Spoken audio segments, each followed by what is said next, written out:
الذين أذهب الله عنهم الرجس وطهرهم تطهيرا.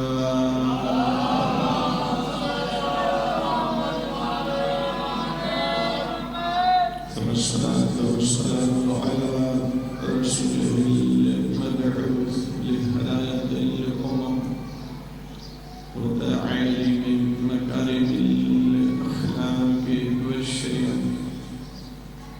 ثم الصلاة والسلام على مصابيح الظلم ومفاتيح الكرم. ثم اللعنة على أعدائهم ملعونين أجمعين. أما بعد، بسم الله الرحمن الرحيم. من عمل صالحا من ذكر أو أنثى وهو مؤمن فلنحيينه حياة طيبة. صلوات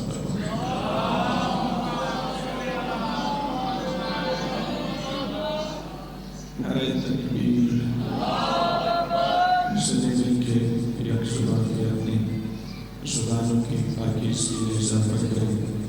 محبت اور خلوص سے عبادت سمجھ کر بلندر نعرہ تکبیر، نعرہ رسالت، مل کے باواز بولا نعرہ رسالت، نعرہ حیدری، نعرہ حیدری، حسینیت، حسینیت، یزیدیت، یزیدیت،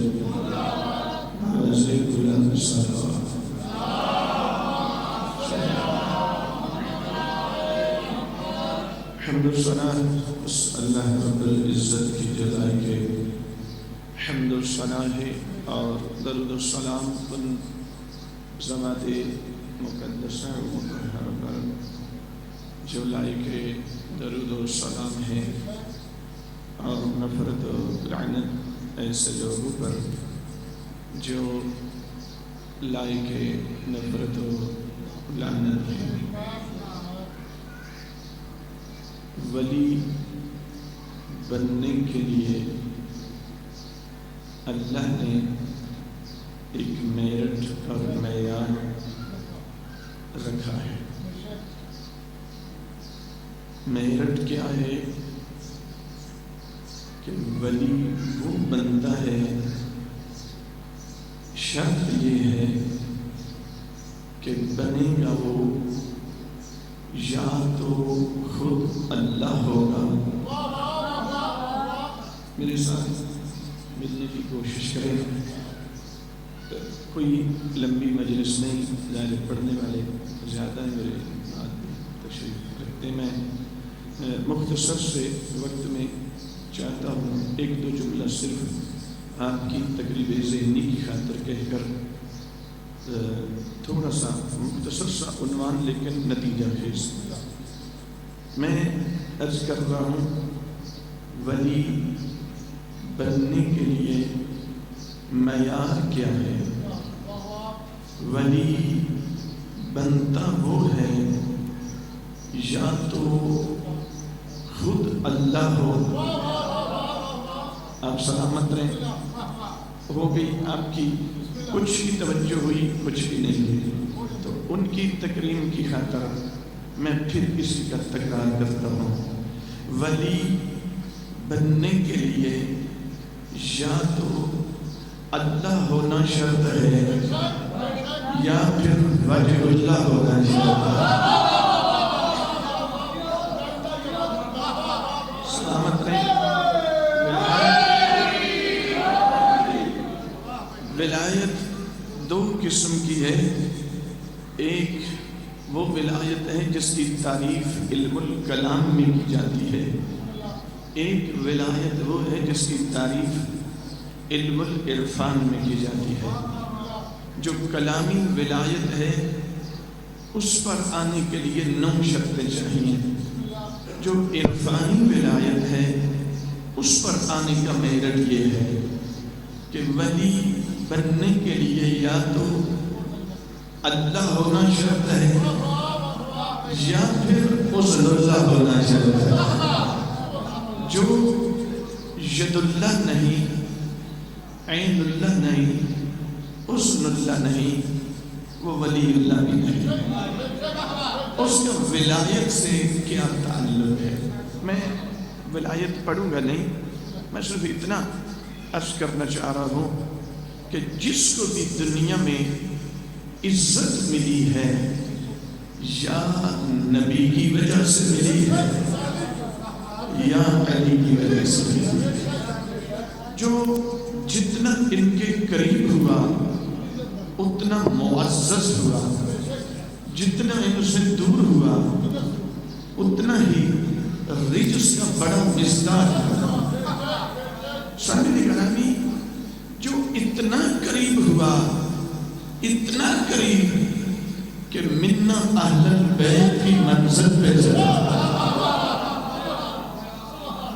اور جو اتنا دور، اب ویڈیو بھی بن رہی ہے، پتہ نہیں لائیو جا رہی ہے، میں اگلا جملہ نہیں کہوں گا، جو اتنا دور ہوا کہ خود رسول اللہ کو اسے کہنا پڑا کہ تو یہاں سے اتنا دور چلا جا، آپ سلامت رہیں، اتنا دور چلا جا جتنا ہم سے رجس دور ہے۔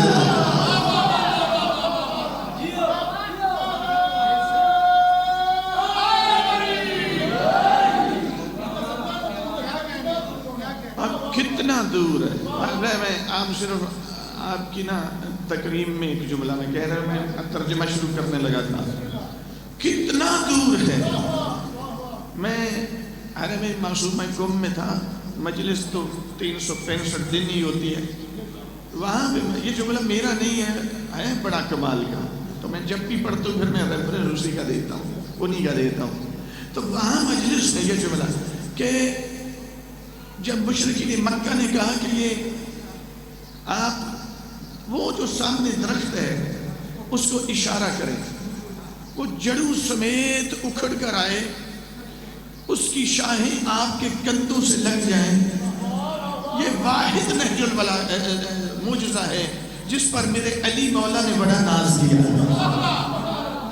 یہ واحد معجزہ۔ اور نہج البلاغہ کے اندر صرف اسی معجزے کے تذکرہ فرماتے ہیں، میں ساتھ کھڑا تھا، میں اپنے آقا کے ساتھ کھڑا تھا، مشرکین نے تقاضا کیا وہ جو سامنے درخت ہے اسے اشارہ کریں، وہ پرواز کرتا ہوا جڑ سمیت اکھڑ کر آئے، اس کی شاخیں آپ کے کندھوں پہ جھک جائیں، اور اس کے ہر پتے سے عربی زبان میں ہم آپ کی نبوت کی آواز سنیں، آپ کو نبی مان لیں گے۔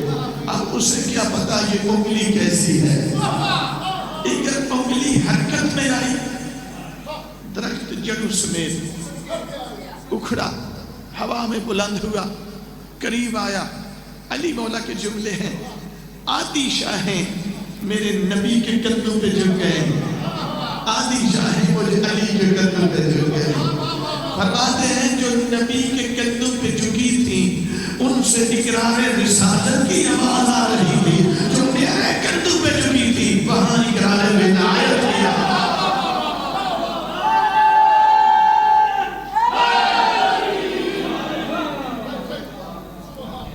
کہ نہیں وہ آپ ذرا اس چاند کو اتاریں، اس کو اشارہ کریں، وہ دو حصوں میں کٹ گیا، بہانے بنانا، لیکن انہیں پتہ نہیں آگے کون ہے، انگلی پھر حرکت میں آئی، چاند تو حصوں میں کٹ گیا، آدھا ادھر سے آدھا ادھر سے۔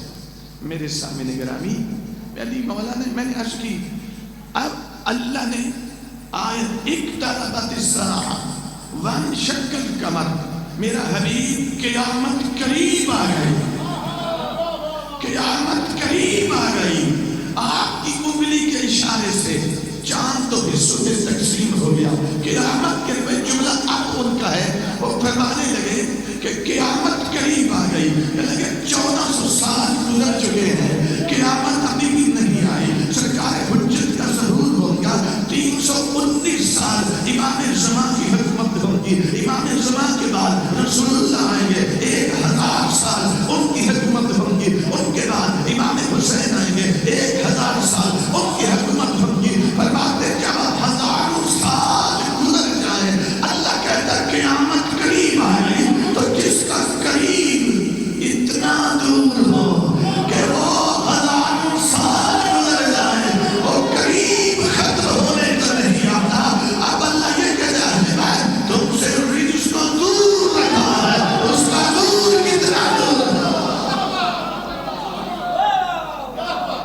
معیار کیا؟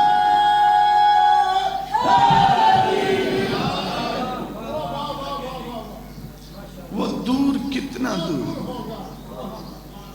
تو کہا اتنا ہی دور چلا جا جتنا ہم سے رجس دور. من عمل صالحا من ذکر او انثى وهو مؤمن.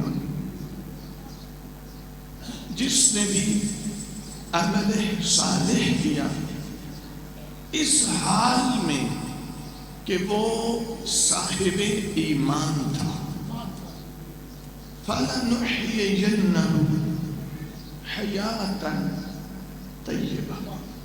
ہم اسے وعدہ کرتے ہیں، اللہ کہہ رہے میں اللہ ہو کر اس سے وعدہ کرتا ہوں. کس سے؟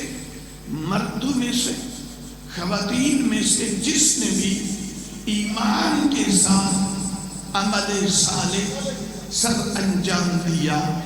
فَلَنُحْيِيَنَّهُ حَيَاةً طَيِّبَةً.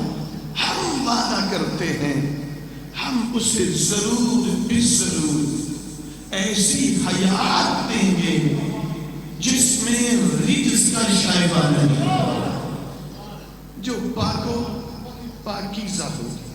طیب کس کو کہتے ہیں؟ چونکہ مولانا صاحب کربلا کا ذکر کر رہے تھے تو میں صحابی امام حسین علیہ السلام کا تھوڑا سا ذکر سنوان سے. اللہ نے خصوصیات ان کی کیا رکھی اور کن الفاظ میں؟ یہ سرکار جون، یہ سرکار زہیر، یہ حبیب ابن مظاہر، یہ مسلم بن اوسجہ، یہ جناب حور، یہ علی بن حور، یہ علی بن مظاہر، یہ وہب بن عبداللہ. یہ ان کی خصوصیات اللہ نے کیا بتائیں اور کس عنوان سے اللہ نے ان کو خطاب کیا. خدا فرماتا ہے جس نے بھی عمل صالح سر انجام دیا اس حال میں کہ وہ مؤمن ہے، یعنی ایمان کے بغیر نہیں، ایمان ہوگا پلس عمل صالح ہوگا تو ہم اسے حیات طیبہ عطا کریں گے. طیب کس کو کہتے ہیں؟ ماں باپ اگر بچے کا نام طیب رکھ دیں تو وہ نام کا طیب ہے، اس کی ذات طیب نہیں ہے. طیب ہوتا کیا ہے؟ تعریف اس کی پہلے کریں پھر جا کر مطلب واضح ہوگا. میں بڑی جلدی کے ساتھ ہوا ما یکون مطلوبا ولیس فیہ کذارۃ ظاہرا ولا باطنا.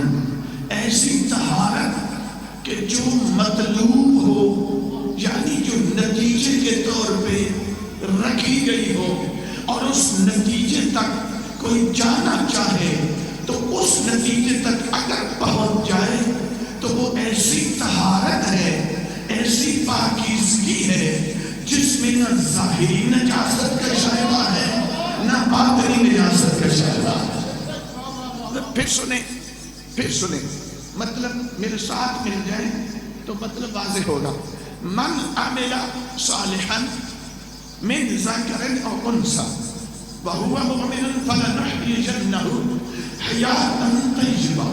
یہ طیب کس کو کہتے ہیں؟ اسے حیات طیبہ ہم عطا کریں گے. سامنے نگرانی اس تعریف کو ذرا سمجھ لیں. ایسی پاکیزگی جو مطلوب ہو، جو یعنی جس کی طلب ہو، اور طلب اس کی ہوتی ہے جو نتیجے کے طور پہ رکھی جاتی ہے. بس اس میں نہ تو ظاہری نجاست ہے نہ ہی باطنی نجاست ہے. ایسی طہارت کو رکھنے والے کو طیب کہا جاتا ہے. آپ سلامت رہے. مطلب ہو گیا واضح؟ تھوڑا سا اب آگے بڑھتے ہیں. ایسی طہارت رکھنے والا جس میں نہ ظاہری نجاست ہو نہ باطنی نجاست. ہم ایمان لے آئے، ایک طہارت ہمیں مل گئی، اس کے باوجود کبھی کبھی ایسی کیفیات میرے اوپر آپ پر سب پر طاری ہوتی ہے کہ بدن اس طہارت کے باوجود ناپاک ہو جاتا ہے۔ اگر یہ کیفیت ہو تو سمجھ لینا یہ طیب والی طہارت نہیں ہے۔ طیب ایسی طہارت رکھنے والا فرد ہے کہ جس میں نہ ظاہری نجاست ہے نہ باطنی نجاست ہے۔ ہمیں اپنی نجاست کو دور کرنے کے لیے کرنا کیا پڑتا ہے؟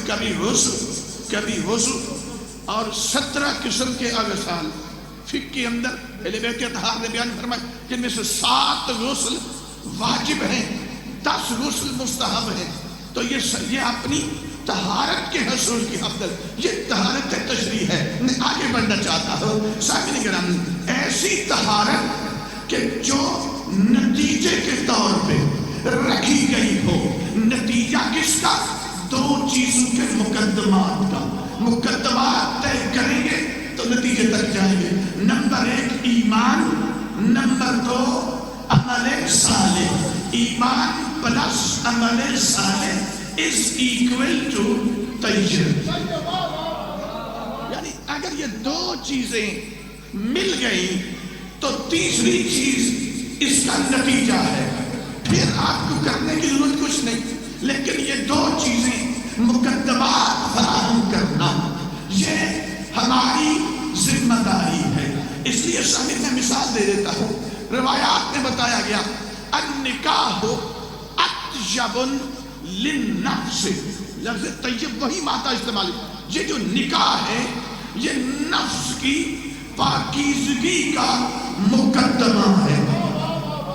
یعنی چونکہ نفس کی پاکیزگی اس کی وجہ سے حاصل ہوتی ہے، بندہ گناہ سے بچتا ہے، نفس پاکیزہ ہوتا ہے، یا پھر رزق حلال۔ اہل بیت اطہار فرماتے ہیں مطیبۃ للنفس، یہ جو پاکیزہ رزق ہے اس کا بھی نتیجہ ہے کیا؟ وہ ہے نفس کی پاکیزگی۔ جو پاکیزہ رزق استعمال کریں گے نفس پاکیزہ تر ہوتا چلا جائے گا۔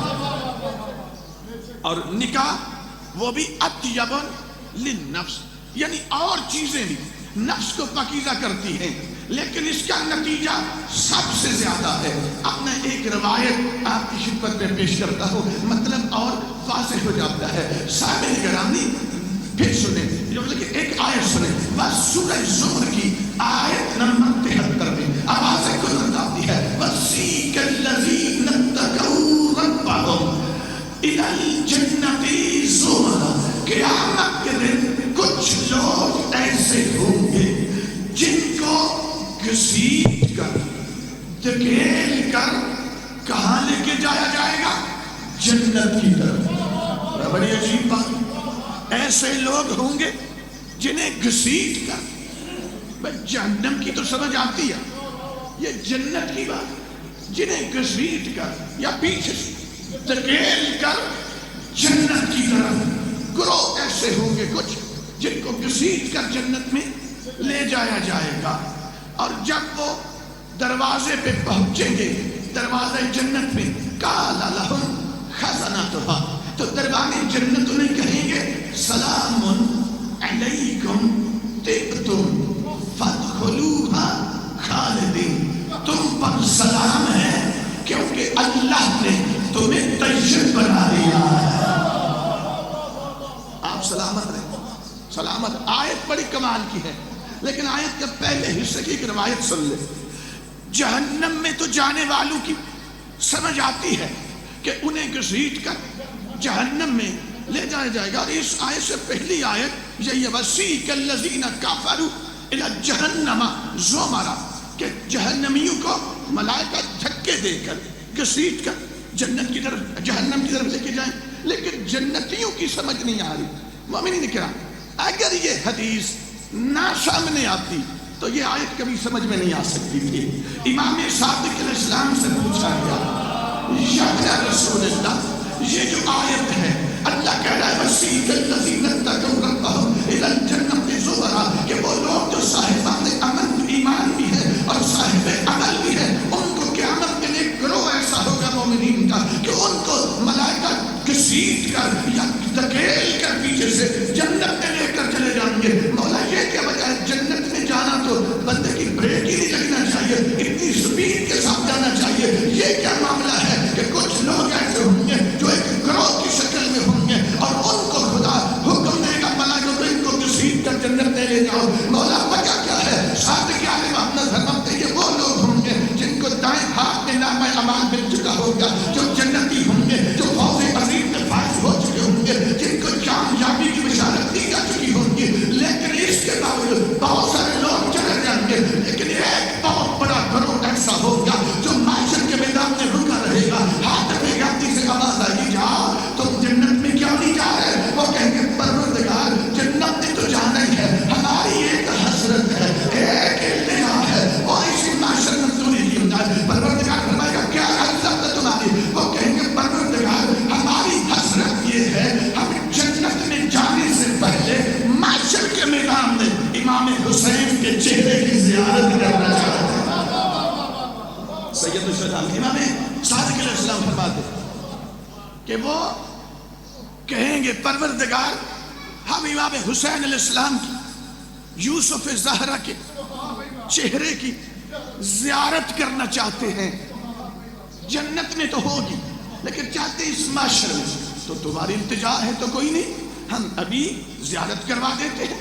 امام حسین کو ہاتھ پھیرے بھی آئے کہ میرا حسین تمہارے چہرے کی زیارت کچھ عاشق ہیں جو جنت میں نہیں آئے، جاؤ اور ان کو اپنے چہرے کی زیارت کرواؤ۔ امام حسین علیہ السلام ان مومنین کی خاطر جنت سے باہر آئیں گے میدان معاشر میں۔ اب روایت بتاتے چھٹے مولا فرماتے ہیں کہ وہ مومنین میرے مولا کے چہرے اقدس کی زیارت میں اس قدر محب ہو جائیں گے، اس قدر محب ہو جائیں گے کہ جنت میں جانا بھول جائیں، اس قدر محب ہو جائیں کہ جنت میں جانا بھول جائیں گے اور بڑا وقت گزر جائے گا۔ ہاتھ لے گا کسی نے نواز کیا تو زیارت ہو گئی چلے جاؤ، لیکن وہ پھر بھی میرے مولا کے چہرے اقدس کی زیارت میں اس قدر محب ہو چکے ہیں کہ بالکل کسی اور طرف توجہ نہیں دے رہی۔ تو اب ہاتھ پھیلاتے ہوئے میرا جبرائیل و میکائیل وسیق الذین اتقوا ربهم اور انہیں گھسیٹ کر جنت میں داخل کر دیا۔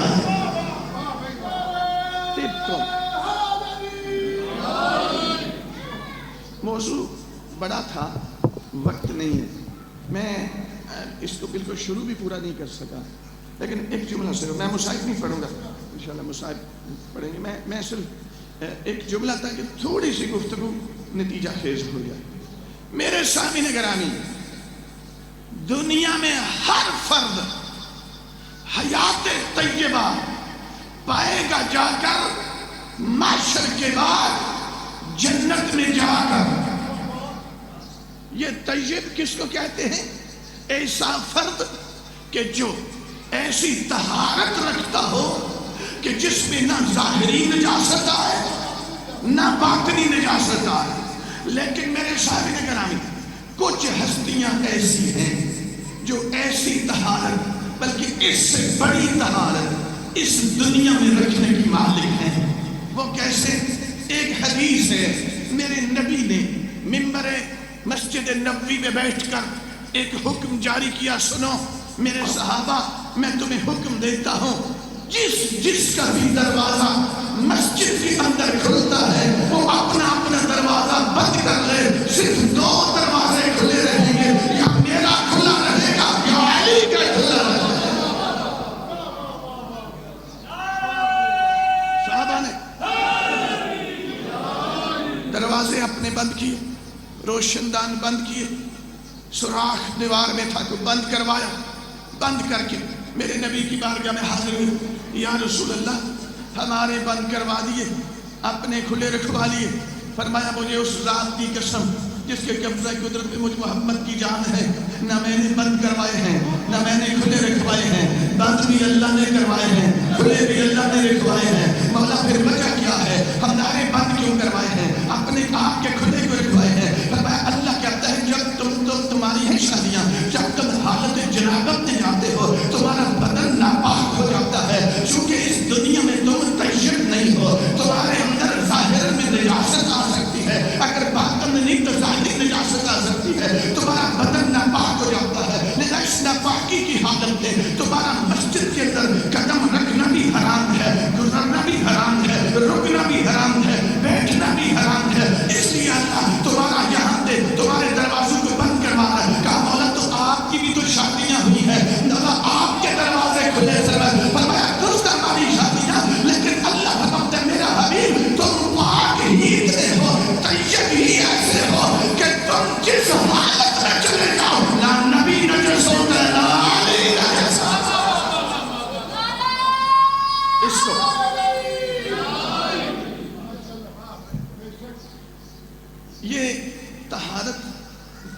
ہے.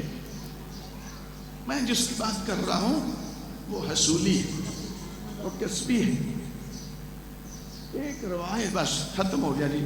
مصائب میں نے کہا کہ میں نہیں پڑھوں گا.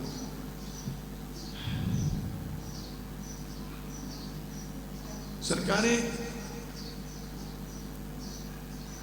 محمد اور ابراہیم دو بیٹے. سرکار میرے مسلم کے مستند روایت یہ ہے کہ 5 بیٹے تھے اور 3 بیٹے کربلا میں شہید ہوئے اور 2 بیٹے ماں کے ساتھ قیدی کیے.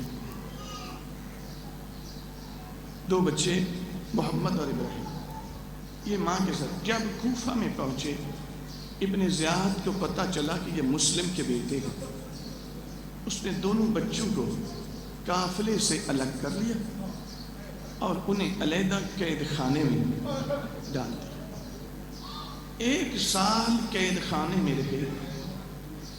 ایک دن جو بڑا بیٹا تھا نا سرکار محمد، قید کے جو دروگا تھا جیل کا، اس کا نام تھا مشکور. وہ آیا، کہا یہ بتا تو خاتم النبیین کو جانتا ہے؟ کہا ہاں میں جانتا ہوں،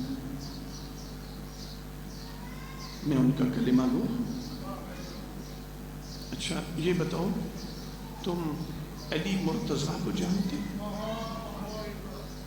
کہا ہاں میرے مولا ہے. یہ مشکور کہہ رہے میرے مولا ہے، روایت کا جملہ ہے. کیا میرے مولا ہے؟ اچھا یہ بتاؤ تم سفیر حسین کو بھی جانتے ہو؟ کہا ہاں میں تو چھپ چھپ کر ان کے غم میں گریہ کرتا ہوں، میں روتا ہوں. جب سے میرے مولا شہید ہوئے میں ان کی عزاداری کرتا ہوں. کہا پھر ہمیں پیش آئیں، ہم اسی سفیر حسین کے بیٹے. پتہ چلنا تھا. مومنین کرام قدموں پہ گر پڑا، کہا کہ مجھے معاف کر دیں، مجھے پتہ ہی نہیں تھا، مجھے پہلے تعارف کرا دیتے. آؤ میرے ساتھ جو ہونا ہے ہو جائے، لیکن اب تمہیں میں قید خانے میں نہیں. مومنین کرام ایمان تھا پہلے عمل نہیں تھا. اب ان شہزادوں کی نصرت کی ایک محفوظ جگہ پر، چونکہ میں نے نام لیا تو پھر اور بتانا پڑے گا، محفوظ جگہ پر انہیں پہنچایا. اب وہاں سے پھر بچے آگے نکلے.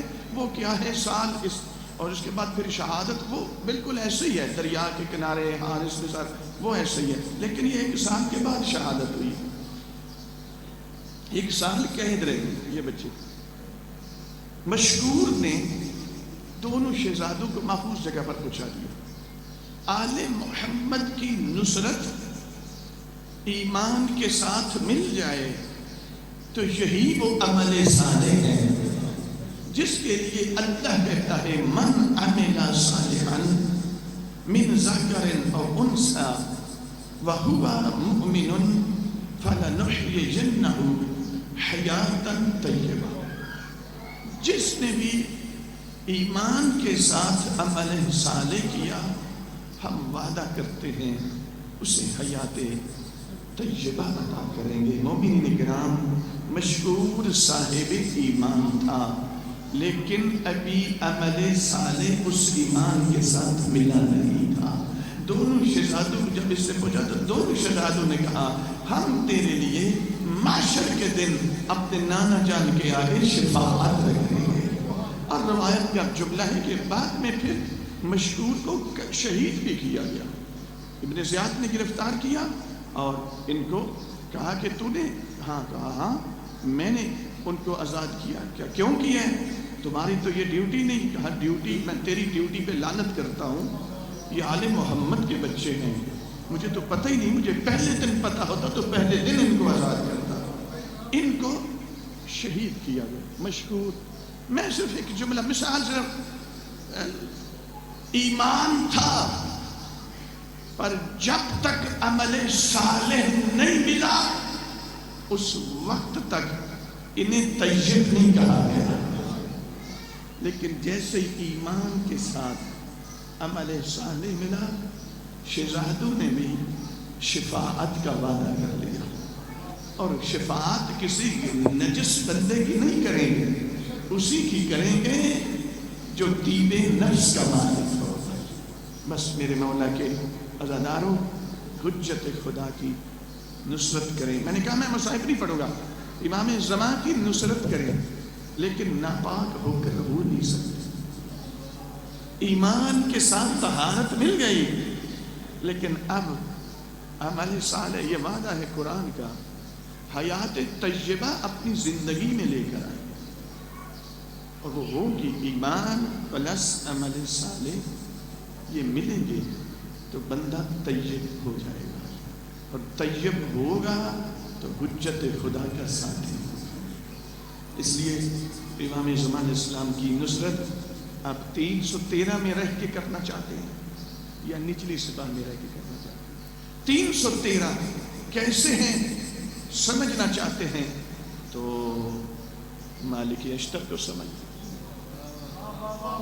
یہ سپاہ سالار ہے، جیسے مالک اشتر ہیں ویسے 313 ہوں. چلو مالک اشتر سے آگے آ جاؤ. کربلا میں امام حسین کی سپاہ کے کتنے سالار تھے؟ 3. ایک سرکار عباس، ایک سرکار زہیر، ایک سرکار حبیب. نہیں چلو مولا عباس تو ہستی وہ تو ہماری سمجھ میں نہیں آئیں گے، ان کو تو کر سکتے ہو نا. تو پھر 313 سمجھنا چاہتے ہیں تو حبیب ابن مظاہر کو سمجھ لو، زہیر بن کین کو سمجھ لو.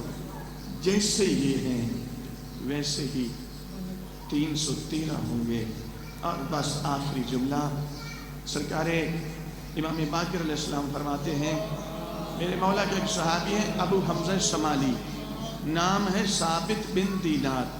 5ویں مولا فرماتے ہیں اگر ہمارے زمانے میں کوئی سلمان کو دیکھنا چاہے تو بندے کہتے ہیں سلمان جیسا کوئی نہیں، میں دکھاتا ہوں سلمان جیسا ہے. اگر کوئی ہمارے زمانے میں 5ویں مولا فرماتے ہیں سلمان فارسی کو دیکھنا چاہے، بلکہ آگے جملہ فرمایا اگر کوئی ہمارے زمانے میں لقمان حکیم کو دیکھنا چاہے ابو حمزہ شمالی کو دیکھنا. اور جب امام زمان اسلام آئیں گے تو چوتھے مولا بھی آئیں گے، اور میرے مولا کے ہاتھ میں ایک ہاتھ ہوگا، امام کے ہاتھ میں دے کر فرمائیں گے میری طرف سے یہ ہدیہ قبول کر لو. یہ جس کا ہاتھ ہوگا نا یہ کسی اور کا نہیں، ابو حمزہ شمالی کا ہی ہاتھ ہوگا. ان کو آئیڈیل بنائیں. اور اگر نچلی سپاہ سمجھنا چاہتے ہیں، نہیں سمجھ آ رہی نچلی سپاہ کیسی ہے، تو سرکار جون کو سمجھ لیں. 96 سال سن مبارک کربلا میں سرکار سعید بن عبداللہ کو 100 سال سے زیادہ ان کی زندگی ہے کربلا میں. مستند یہی ہے، تو شادی والا مستند نہیں ہے. روزۃ الشہداء کی روایت ہے، روزۃ الشہداء 9ویں صدی ہجری میں لکھی گئی. 800 سال کا گیپ آ رہا ہے درمیان میں، کوئی رابطہ نہیں بن رہا کہ کہاں سے لنک آپ نے سند کو نہیں اس کی، تو وہ بے سند میں یہ مستند چیز ہے. 100 سال سے زیادہ سے یہ آنکھیں ایسے بھویں نیچے اوپر کر کے ایسے کپڑا باندھ دیا، کمر جھکی ہوئی ہے، کمر بند باندھا تاکہ کمر سیدھی ہو جائے. حسین کے دشمن کے سامنے جا رہا. اگر نچلی سپاہ سمجھ میں نہیں آتی تو سرکاری جون کو سمجھو. ان کی پیچھے تو چل سکتے ہیں نا، ان کی اقتدا کریں. اللہ میں ایسا ہی بننے کی توفیق عطا فرمائے. اور اس مجلس کو جو اہتمام اور خلوص اہتمام کیا پروردگار جناب سیدہ کے صدقے میں اپنی بارگاہ میں قبول فرما. صلوات